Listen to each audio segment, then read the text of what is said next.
values are abstract concepts, and that's why when someone is first hearing them, they're not self-interpreting, right? So like we both have boys.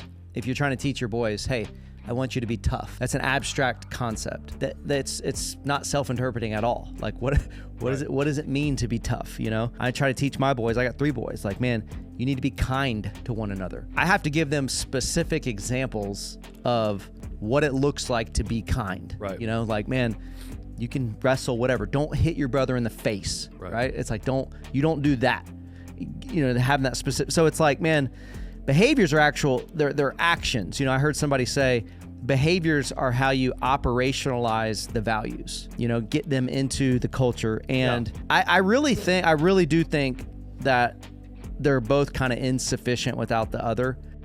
This is Breaking Barriers, where we help pastors and churches grow so that they can go.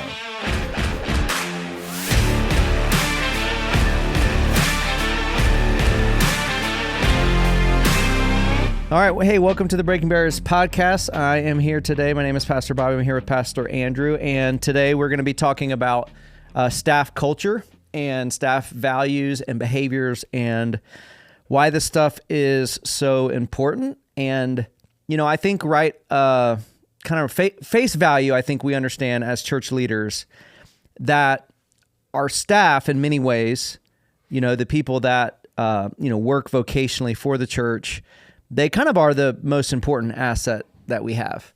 Right. Obviously, From an organization standpoint. Yeah. The high level volunteers are important and all of that, but just, organizationally, as you're thinking about as the budget grows and you're hiring staff and that sort of thing, they really are the most important thing that you have. And, I think the kind of direction of your staff is going to be the direction of the ministry and the direction of the church and why culture is so important. And so that's what we're going to talk about today.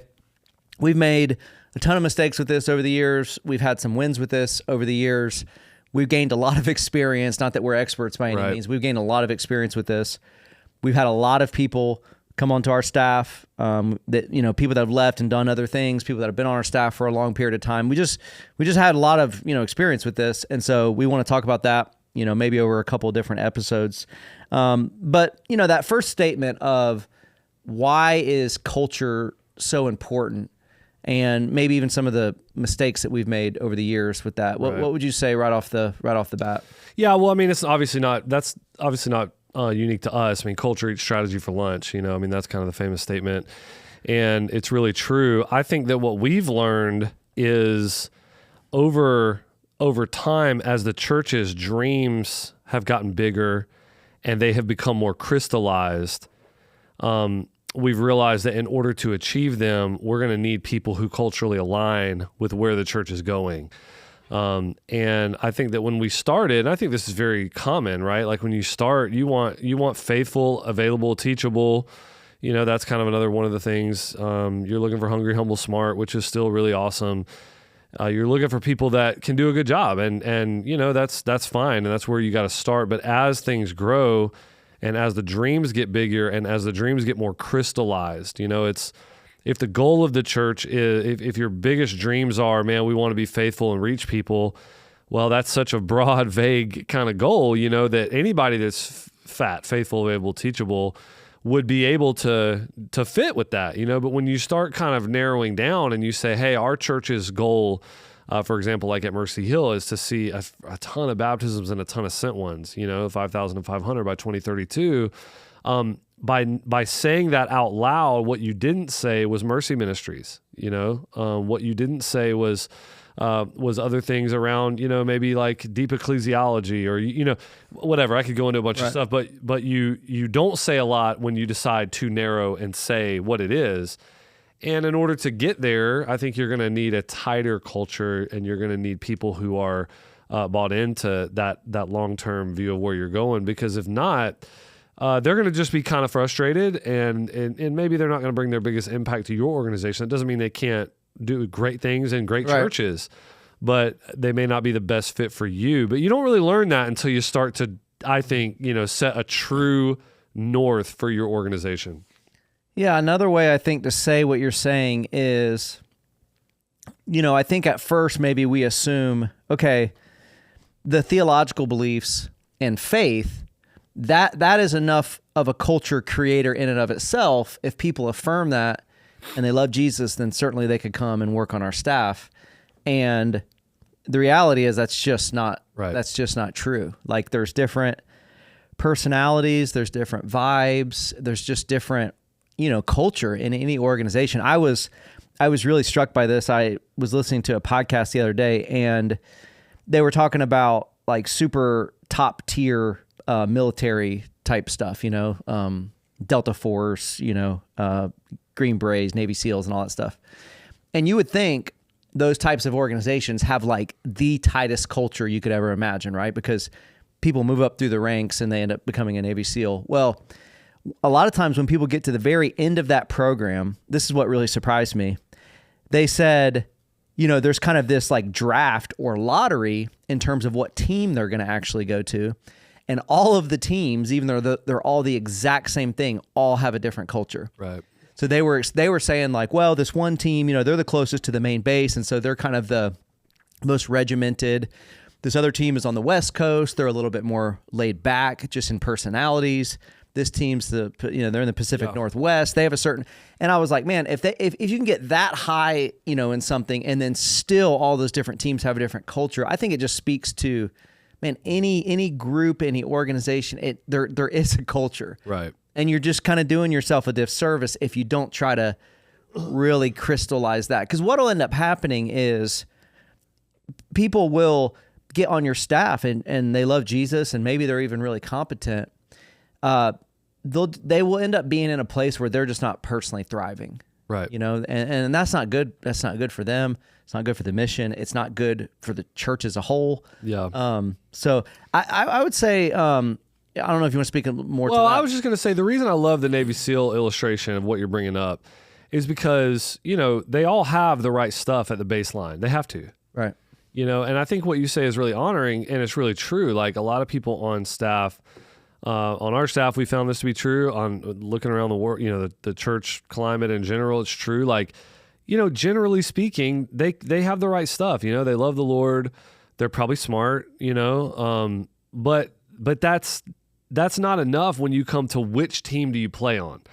Like, man, the fact that you could play, that's fine. But, even in college basketball or college football, like, people recruit based off of, okay, if you're going to play Division I football, everybody runs a 4.5. Everybody has this vertical leap. Everybody, but then they have to go further than that. And they have to say, but our style of play fits this guy or that guy, and that's why they need to come to our team and they don't need to come to our team. It's not a slight on them, but it is a reality that each team has a culture. Our church teams have a culture. And I think, to your point, to not acknowledge that creates what we say is, I've seen people flail or even fail if they're not the right culture for what we're trying to do. Yeah, totally. I would say another place that we, looking back, a lot of the stuff is lessons learned looking back, is, maybe a mistake that we made over the years that I think we've gotten better at is we kind of understood what the culture is, or we began to understand what the culture is, and then we began to define it. And for whatever reason, we didn't quite put a fine enough point on it, And I don't know if it was still a little bit of a hesitancy of like, well, I don't want to, maybe offend some of the people that are already on staff that this may offend, or like, right. But just kind of being maybe a little bit more general than, now, we'll share some of them. They have a very fine point on them now. Right. I think, because I was one who was writing a lot of that stuff back then. I even did like blog series on it and stuff. Right. Man, I think to me the problem was, I StrengthsFinder, I have analytical very high in my top 5. And for me, naming one side without naming the other was just kind of hard because I want people that are hungry. But if people don't have any satisfaction in their life, that will equally knock them out of ministry. And so I think we tried to say, hey, be hungry, but you also need to be able to be satisfied, which Jeremy Dager used to say, be strangely satisfied. I don't know why he would say that, but we told him to stop saying that. So, so we had a lot of the counterbalance points. To your point, the problem with that was, people that weren't actually the culture that we wanted could just kind of run to the other side of that tension and just sort of hide there. And, really what we were after is people that are super hungry, but also are not going to like wreck their life. Mm-hmm. That's really what we wanted. Mm-hmm. But because we said, hey, they're hungry and they're also strangely satisfied, that they would, it left room for people that might say, well, man, I'm just trying to live like a satisfied, content Christian life. And they weren't exhibiting the hunger that we wanted. So I think some of it was just an attempt at probably a little bit of an immature attempt to try to satisfy some of that in my own head. Yeah, I think I think what you're saying is like they became a little bit self-interpreting for people. Yeah. And if you clearly understood exactly what it is that they were, but if they are communicated in a way that others can kind of self-interpret and be like, man, I'm going to fall on this side of it, or I'm going to fall on this side of it. It ends up being a little bit of a gray culture, where you still may have issues come up, and then people say, well, no, I'm a good cultural fit. Look, I fit on this side of the value or whatever. So I think the more clear that you could be, the better. I will say, and you could speak to this too before we move on to the next point. We understand when you are a smaller church, when you're a newer church, I understand the heart of this person is here. They want to be involved. They love Jesus. Yeah, they may not be the best cultural fit, but they can get I understand wanting to be like, okay, kind of take whoever you can. Yeah. But God does, you got to admit, God does use people at different journeys in the church's life, because as churches are growing, we got churches listen to this podcast that are 100 people, and there's people that are going to be able to do good work, good ministry there at that time. And then if the church by God's grace does grow, it may outgrow them.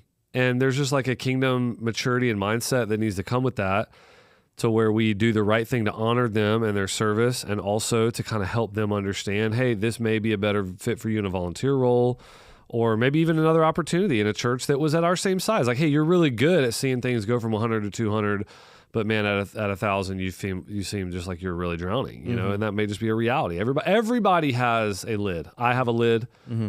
You have a lid. I mean, we all do. Understanding that is not the easiest thing in the world, but it also gives us a good opportunity to trust the Lord and how He's wired us and how He's given us abilities. Yeah, a point of clarity for anybody listening: when we think, today, when we think about our staff and hiring and all of that, we're kind of asking two questions. And right now, we're just talking about the cultural question: are they the right person? Right, the right person is a cultural fit for the staff. Well, then you also have to ask, are they in the right seat? And we use traction language for this. Do they want it? Do they get it? Do they have the capacity to do it? Uh-huh. And so it's important to say, like, man, when we're talking about staff, when we're talking about culture's not everything. Like yes, they got to check the culture box, but they also have to, in this particular role, they got to want it and get it and have the capacity to do it. Right. So I just think it's important to make that clarifying mark. Let's talk a little bit about why more recently we've kind of moved into this, culture is values plus behaviors. And maybe you talk a little bit and then I'll kind of add to it. Yeah, so for probably 5 or 6 years, we ran with staff tensions, which I think served a purpose for a while. We mentioned those. I'll give you another one. Like, we used to say things like, hey, we want to be self-starting and team-oriented. And that's good. You kind of need both of those things, but even just putting them like that, we found that honestly, Bobby, what I would say is, I think it ended up being a little bit disingenuous, because what we're saying is we want you to be self-starting and team-oriented. When the reality is, it's like, hey, you got to have high EQ and you got to be self-motivated, which are actually covered in our values that we have now. Like we had the values already embedded in all those tensions. It's almost always been the same thing. Right. And so finally what we decided was, man, no sugary language. Do you borrow Larry Osborne here? Don't try to be clever. Try to be clear. What is it about somebody that makes them a good fit on our staff? And the benefit, of course, of being a church for 12 years is that we could look back and we could say, all right, there have been a lot of different people on our staff, and people have come, people have gone. Man, love them. The ones we have now, awesome. People that have moved on for different reasons, love them. They contributed mightily to what we're doing here. But the reality is there are some people on our staff that thrive and some people that have either flailed or even failed. And when we looked at that, we're like, man, it really only boils down to a handful of things. That is the difference, right? Of why some people thrive and some people don't. And so we set about the work of trying to name what those things are and try to nail it. I mean, I don't care if it's I don't care if it's non-PC. Right. I don't care if if it's something that might be offensive to some people. I don't care if it doesn't jive with the normal church world right now. It doesn't matter. Like, we have to say what it is. Right. That way, on the very front end with people, we can help them not end up in a situation with us where they're not able to thrive because they don't really have what it takes inside of them. So, yeah, values and behaviors. I'll say this, and then I want to hear from you on it. You had a really good insight that I think you need to bring up about how you and I are wired differently in terms of abstract versus concrete. The values versus the behaviors. Okay, so values. We're both into business stuff. I mean, we love that. Okay, every company has values. Every church has values. None. I don't care how you try to nail it. None of them are self-interpreting. Like you have to then have a paragraph after it to say what you mean. Because if you just say, well, one of our values is to be driven, it's like, well, what does that mean? And you got to write a little paragraph, right? Right. Some people write 3 pages worth of, some people do 1. Okay. The way that staff behaviors works is what you're saying is the value is, drive, let's say. The behavior is the thing that can actually be coached, or that you can point and you could say, no, that was not drive. This is drive. That was not exhibiting the value. This is exhibiting the value. And so, we kind of got pretty hyped on that about saying, man, the behaviors are things that we can easily identify that come up a lot. You can't do them all. I mean, you have a list of 1,000 things, every single behavior you're supposed to have in ministry. But there are some that just really come up a lot, right? That are very coachable. So if I'm trying to talk about drive, or hunger, our value of extremely driven. Yeah. If I'm trying to talk about that, then what I need to say is, man, am I following up fast? Am I striving for excellence? Am I hungry for growth in every area of my life? And am I exhibiting that? These are things that can be coached, and they sort of typify what that value is. And so, we want to use those behaviors as a way to coach what our values are. And if I can, I'll say one more thing about this. So I had a chance to be influenced by a business leader, a little while back. And one of the things that he said about behaviors I thought was so strong is and you can throw out whatever percentage you want. This is anecdotal. He said, hey man, you hire somebody on your staff, 15% of those people are going to be bang up awesome no matter what you do. And 15% of them are not going to be. They're going to be kind of bottom tier. They're going to be slow. They're not going to be, and it sort of don't matter what you do. I mean, you could coach them, doesn't matter. The 15%, if you never coach them, that are on the high end, it wouldn't matter either. They're on the extremes. But he said, like the 70% that's in the middle, the way you talk about coaching these behaviors and the way you talk about them and values, and the way you can embed that stuff and ritualize it into your culture, that's the part that moves the 70 towards the top. It moves them in the right direction. And he used the example of a team, you've heard of these teams before. I mean, they're in no-name place in Connecticut somewhere, and yet their high school women's lacrosse team has won 27 state championships in a row. Right. You never hear about it, but then you hear one of these stories. Right. And he's like, man, why is it that team who gets the same athletes as everybody else can win 27 in a row? Their culture has some kind of way been ritualized to move them up toward that higher end. They're taking a mediocre person and convincing them that, man, this is the way we do things. I was just really convinced by that. And so I feel like us getting our values right and us talking about our behaviors a lot and ritualizing that is going to be really good for our organization. Yeah, so I'll just kind of piggyback on that, why I think they're both important. So values are abstract concepts, and that's why when someone is first hearing them, they're not self-interpreting, right? So like we both have boys. If you're trying to teach your boys, hey, I want you to be tough, right? That's an abstract concept. It's not self-interpreting at all. Like what does it mean to be tough? I try to teach my boys. I got 3 boys. Like, man, you need to be kind to one another. I have to give them specific examples of what it looks like to be kind. Right. You know, like, man, you can wrestle, whatever. Don't hit your brother in the face. Right. It's like, you don't do that.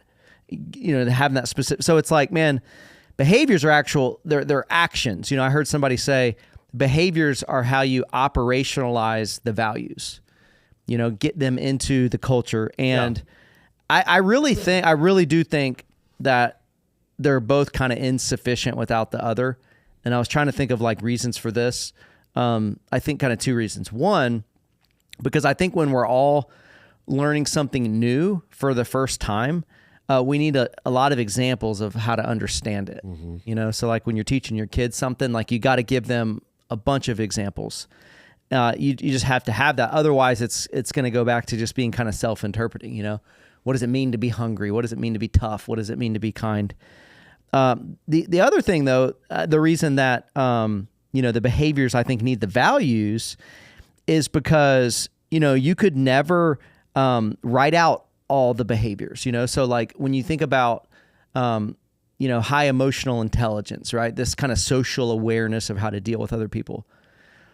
You literally could write down 10,000 examples or behaviors.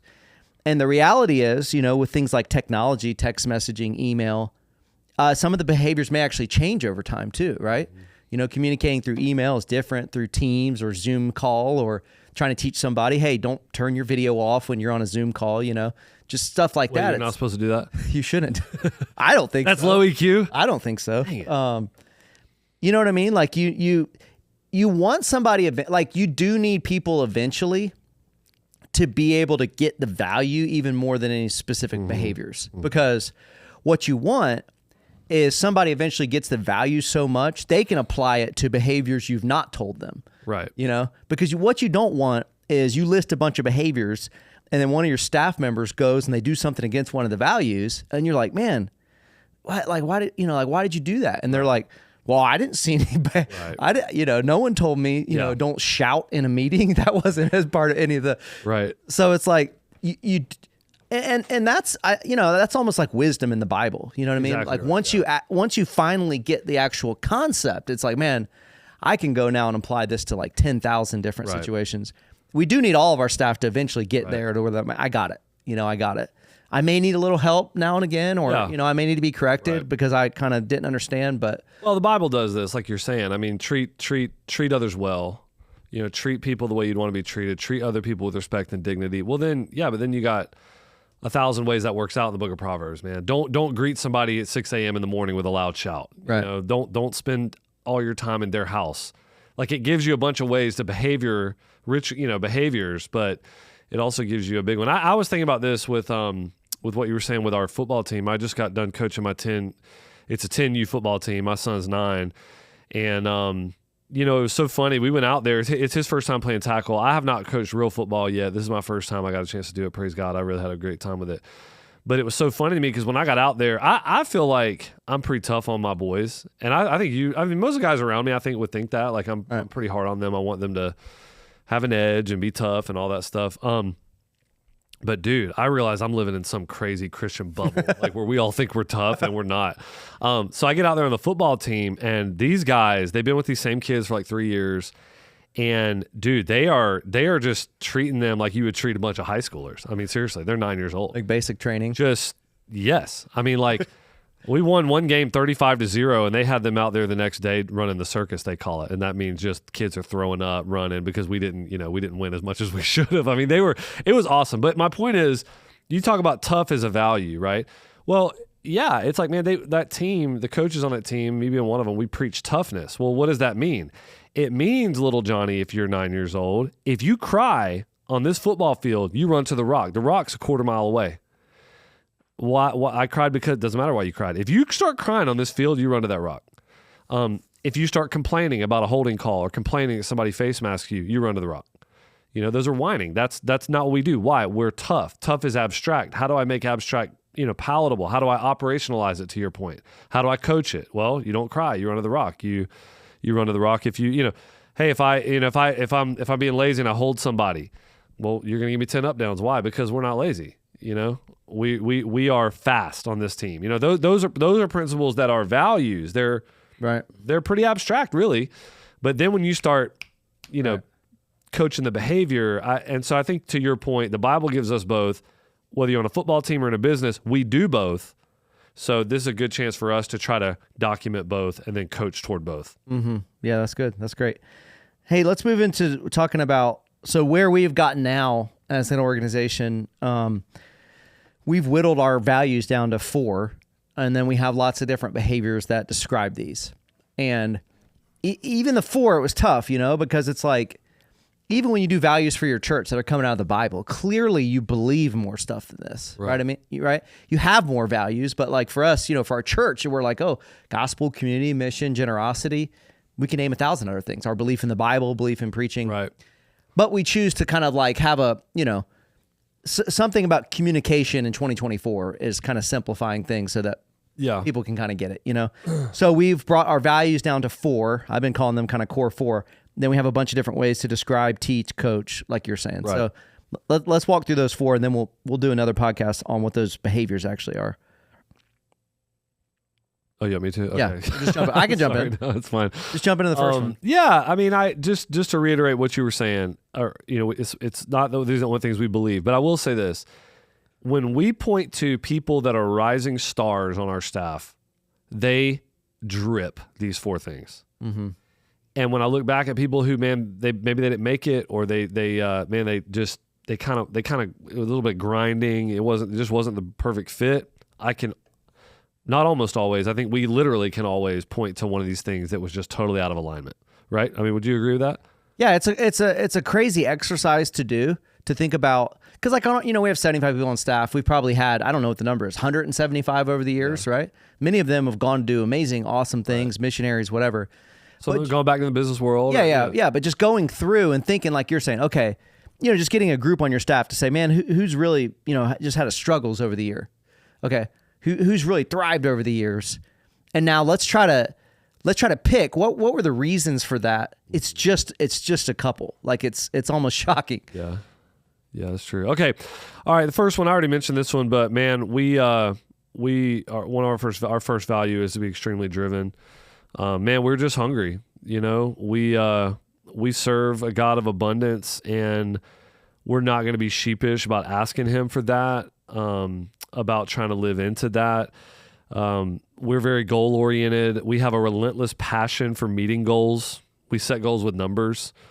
You know, we feel like we honor God by asking Him for huge things, and then we honor God by seeing Him crush it. And of course, we praise God if He does, and it's in His hands if He doesn't. But when it's up to us, we're going to try to shuffle the jars and ask Him for just some of the biggest things.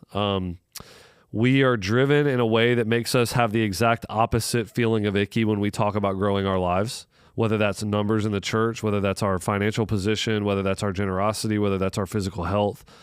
We have a bias for action. You know, we have a hustle culture, man. And I know that's funny that it's like that sort of, you know, books and podcasts that are kind of against the hustle culture, but man, for people who love to hustle, to muzzle them would be hard. Like, man, they want to run, you know? Right. That doesn't mean they do it to the point of not resting, but they want to run.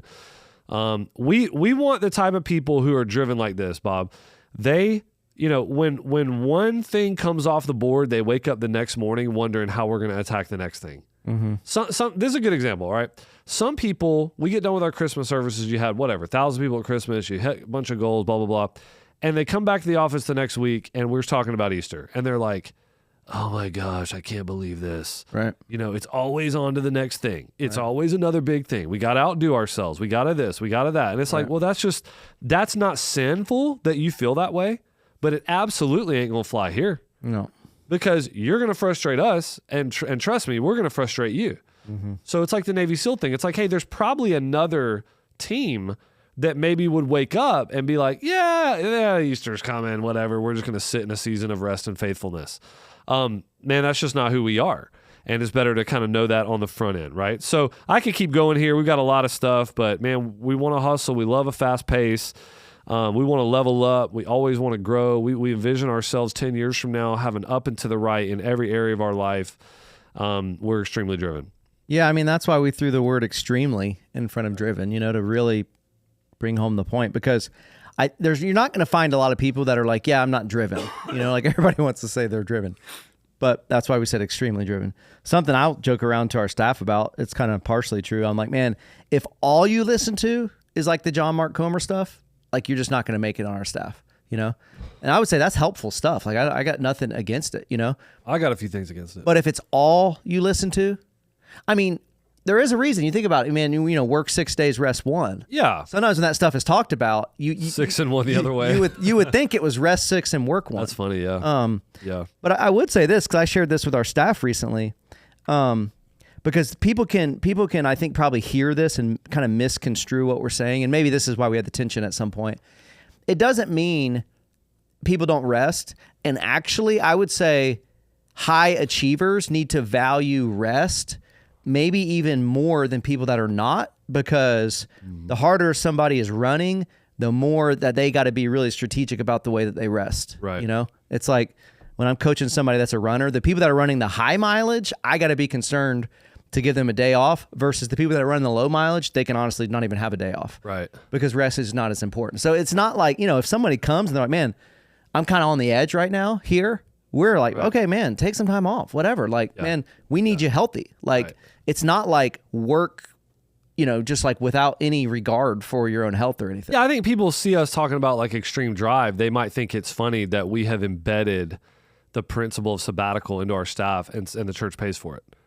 Multiple months off. Why do we do that? It's because we totally believe in the idea of Sabbath and we got to rest, but we are wired as a people who have to be pulled back. Right. Like I was saying with football, one of my best friends is a coach in football. He watched some film of my son, and he said he's a whoa guy. And I was like, what do you mean? He's like, that's the type of kid you got to say whoa to. Mm-hmm. You don't say, let's go. You say whoa. We want people like that are like whoa people, Yeah, totally. I'll jump into the second one. The second one's high EQ.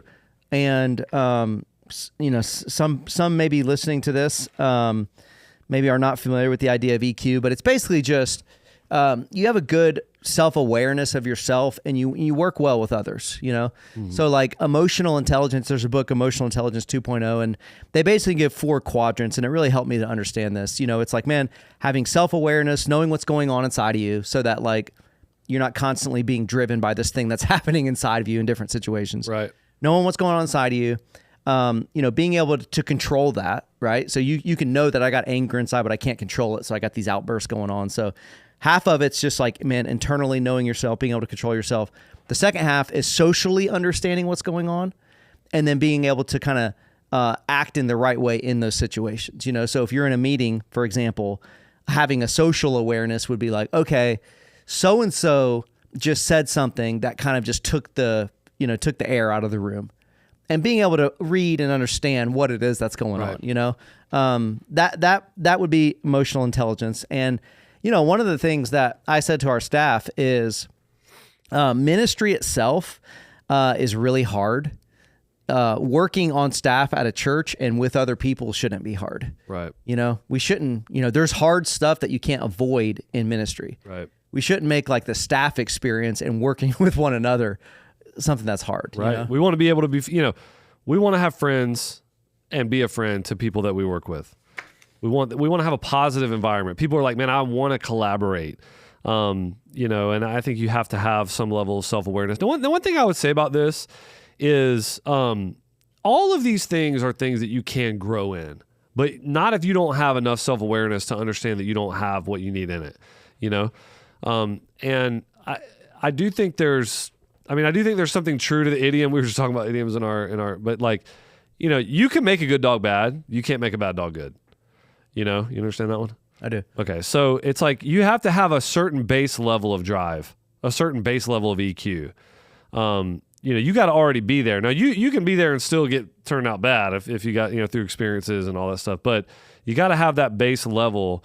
But from that base level, you really can grow in a lot of this stuff. I mean, in my opinion, I don't have the highest, and I've been told, I don't have the highest EQ naturally of anybody. Doesn't mean I'm not a leader. Doesn't mean I don't have a lot of friends. It's just like, you can end up being kind of a driving leader. You can end up not being, you can end up offending people and not realizing it, realizing it and just not caring. I mean, there's a lot of, but you can grow. Oh yeah. I mean, there's a lot of things you can do to read. You can do 360 evaluations. You can ask other people what they think. If you have that spirit. Yes.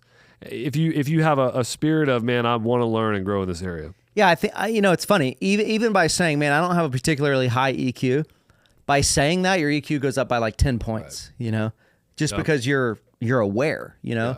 And I would say the reason this is so important working in a church, this is unique, I think, compared to like the business world. You're working with peers on your staff. You're working with, volunteers, some that are very strong, mature believers, some that are newer to the faith or pretty immature believers. You're working with students, you're working with kids, you're working with college students, and the way that you socially engage is different with all of those different people. Right. It's not a normal business where it's like, all I got to deal with is my coworker here. Yeah. We're dealing with a lot of different people, and so there's just a social, you just got to, you may not write an email to one of your coworkers the way that you would to maybe some member in the church that's reaching out to you and kind of understanding the difference between that.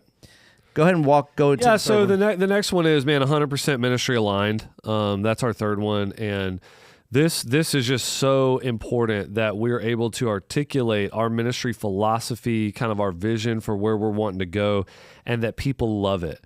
We need people that love the overall goals of the church, because those things are going to drive our actions. They're going to drive our decisions.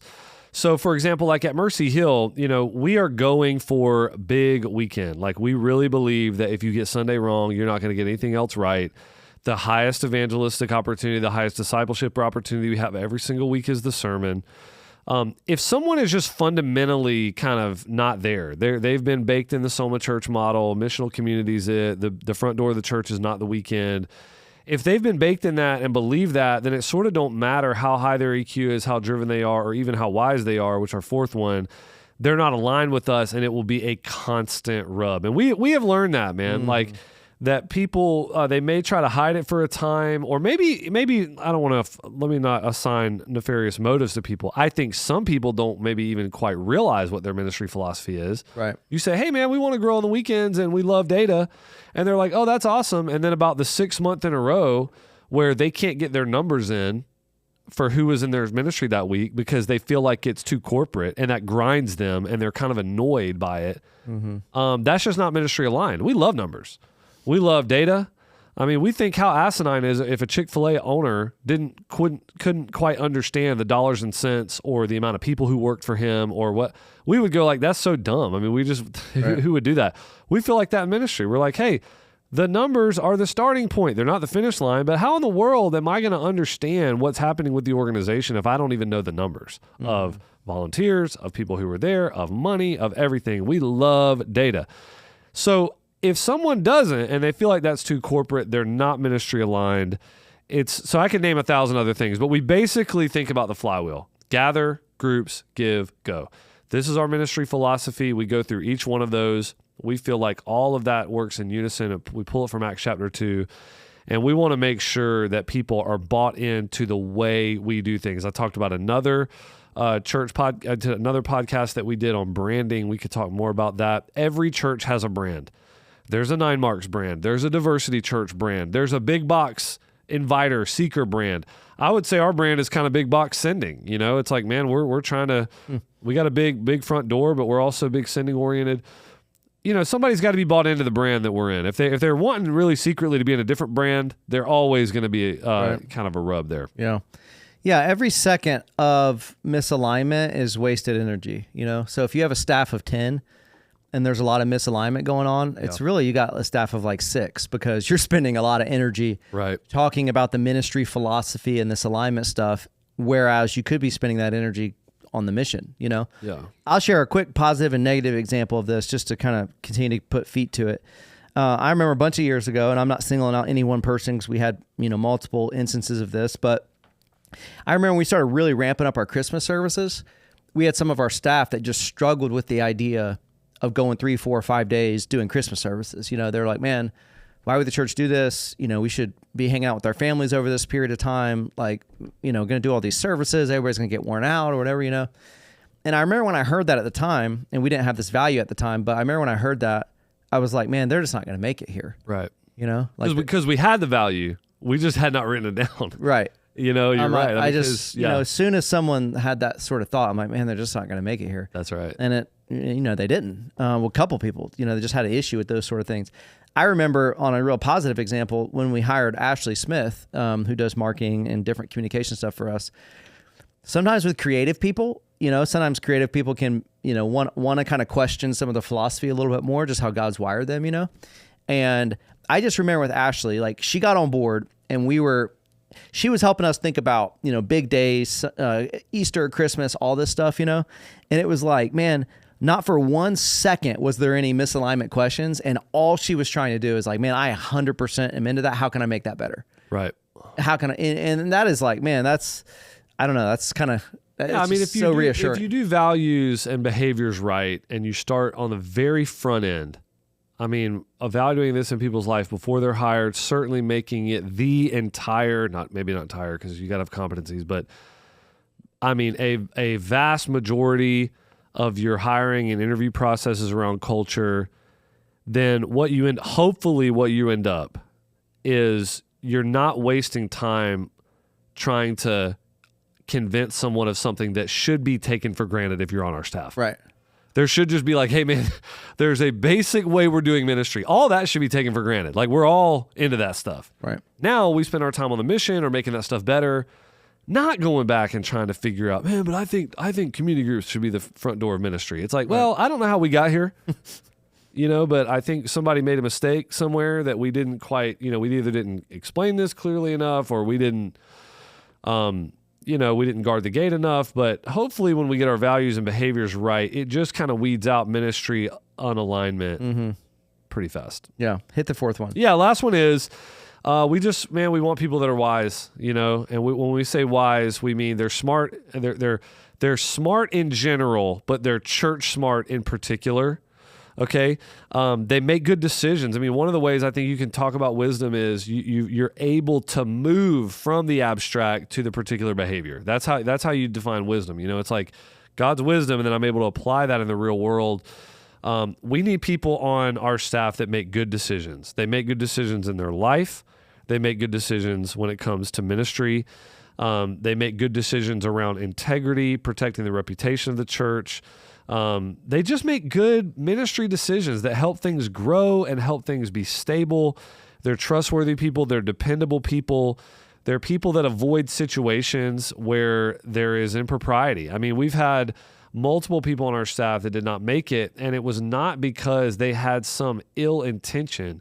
They just made some mistakes in basic kind of common sense around things that we would say are just like mature, you know? Right. They just made bad decisions. Yeah, what I told our staff in terms of this one, this is an abstract concept, but that's the way I think, and I think it's helpful for our staff. I said, man, you want to operate in a way personally and in your ministry that you don't get Pastor Andrew's picture in the newspaper. Yeah.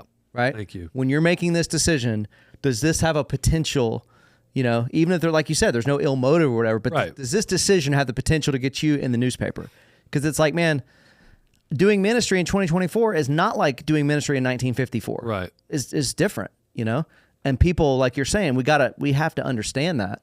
And we got to protect the church more than anything. Yeah. I mean, someone's saying I had my heart in the right place. Well, what does that matter? Right. You know, it's like, I mean, if your heart's in the wrong place, we got a totally different discussion we need to have.